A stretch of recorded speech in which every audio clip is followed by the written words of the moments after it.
Well,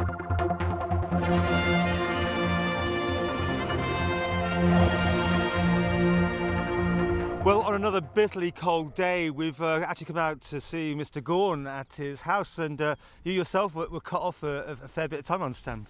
Yes, it was 2 days before we finally were able to escape. It was quite a well. It's been bad for a lot of people, really, and we were lucky. We've got plenty of fuel, wood and food to keep us going. So, but yeah, it's nowhere near as bad here as it's been out in the west. Now, you've seen the videos I posted, and you yourself have been out to many farms. How do you sum it up? Tragic is the word. Devastating is another word. Now, there are farms in the Isle of Man who haven't really been too badly affected, although even on some of the lowland farms, the icy wind has caused quite a lot of damage. There are livestock that have died, mainly because livestock was put out early because there wasn't enough food gathered because the harvest and the growing season was so poor last year. So even in the places that haven't been affected by snow, it's been quite difficult.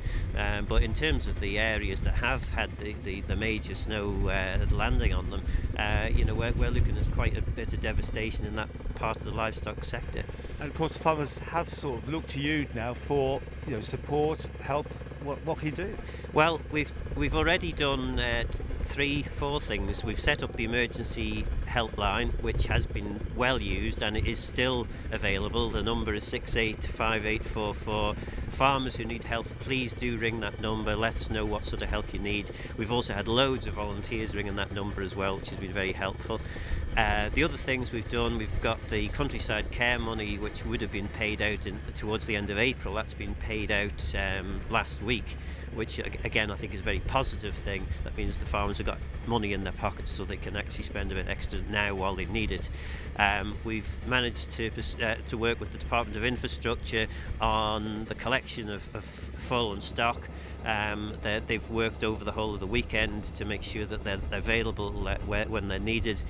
There's no charge for the removal of the stock, which normally there would be. So we've got that sorted. We've also got agreement from council ministers that we will support the farmers with an emergency payment fund. Now, exactly what that's going to be is really to be determined once we've found out the scale of the problem.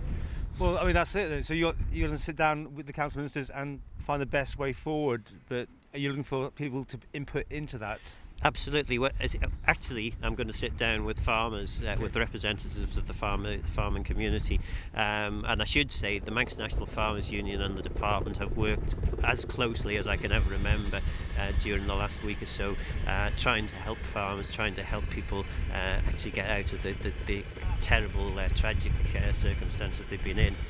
But we will be working with the farmers. I want to hear from farmers. First of all, we need to understand how big a loss they've actually faced, but also we need to have some ideas as to how we can actually go about supporting them in terms of getting back from this tragic position that they've found themselves in. Because I mean, it's just been one thing after another for the last 9 months, so all the rain and everything, and now this on top of that. Well, absolutely. I mean, there's a lot. Again, it's not just the fact that livestock have had to go out 2 or 3 weeks early, and again that in itself is such a tragedy, because a lot of stock that's gone out and been affected by the snow in normal circumstances, when there's plenty of hay and silage about, that stock would have still been in the buildings and probably not affected.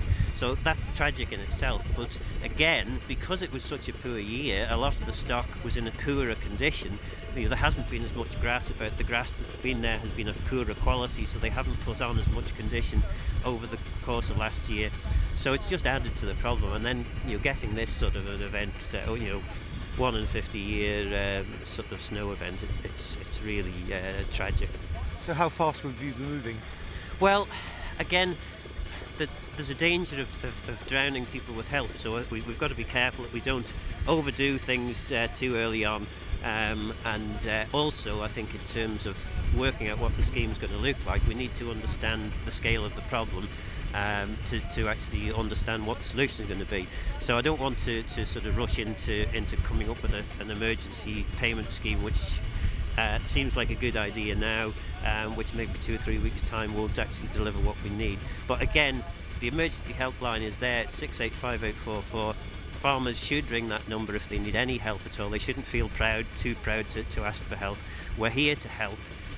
Anything that we can do urgently or immediately, we will do to assist. Because the farmer I was talking to, and I know you've been there yourself, I mean, Yeah. he's facing those animals that are buried there for months, and then they have to go off to Litz, technically, to be got rid of. Now, he sees the potential of the sort of foot-and-mouth scenario in the UK when you've got these pyres. Yeah. Will that, do you think, happen here? Well, I don't think we would need to burn. There is a facility that I can actually ask for, or I can sort of have a derogation which allows some on-farm burial to take place, and quite frankly, in some of the places that we're looking at, I think that's going to have to be the way.